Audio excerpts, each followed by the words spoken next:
You searched how to filter workflows by email domain in Zapier. That's exactly what we're building. I'm going to show you how to let through only company addresses and block free emails like Gmail and Yahoo, all with a filter step. Open your browser, go to zapier.com, and sign in. When the dashboard loads, click Create in the upper left corner, then select Zaps. The Zap editor opens, that blank canvas where every automation starts. Now the trigger. Click the trigger step and search for the app that holds your emails. I'm using Google Forms, but this works the same whether it's Typeform, HubSpot, Airtable, any tool that gives you an email field. Pick the app, choose the trigger event for a form that's new form response, then click Continue. Connect your account if you haven't already, select the specific form or resource, and hit Continue again. The trigger is set.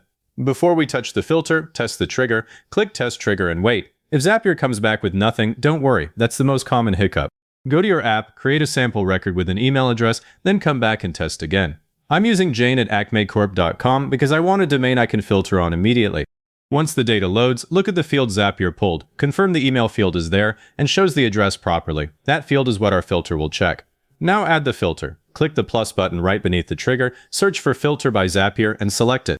The filter editor opens with a single rule waiting for you. In the first dropdown, choose the email field from your trigger. For the condition, pick Contains. Then here's the part where I see people trip up. In the value field, type the domain with the @ symbol, like @acmecorp.com.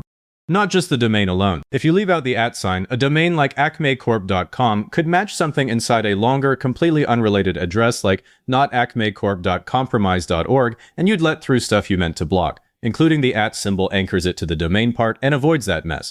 If you're allowing multiple domains, click Add or Condition and enter another one, say @partner.com. I keep it to one OR group so any of them can pass.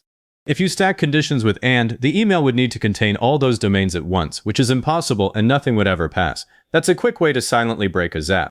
On the flip side, if you want to block common free providers, switch the condition to Does Not Contain and list them one by one with separate AND rules. So Does Not Contain at gmail.com and Does Not Contain at yahoo.com. That way both must be true for the email to continue. I still use the @ symbol for the same reason. Click Continue to lock in your filter. Now test it. Zapier will run the trigger data through your conditions and tell you exactly what happened.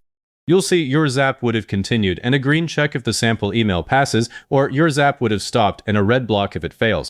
I always test both, the passing case first to confirm the flow works, then I go back, swap in a failing address like test@gmail.com, and test again. That second test is what catches misconfigured filters before they go live.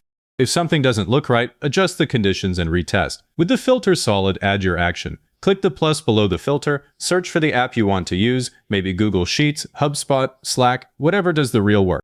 Select it, choose the action event, and configure the fields. Map in the email address and any other data that needs to flow through. Only emails that made it past the filter will ever touch this action, which saves tasks and keeps your list clean.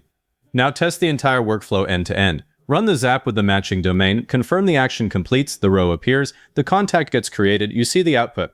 Then run it with the non-matching domain and verify the action never fires, and the Zap history shows a filtered stop. That's the real proof the domain filter is doing its job. When you're happy, give the Zap a descriptive name, something like Email Domain Filter Acme Corp Only, and click Publish. It's live immediately. If this walkthrough saved you time figuring out the filter, hit like and subscribe. And leave a comment saying this was helpful. Comments are what push this to other people searching for the same thing.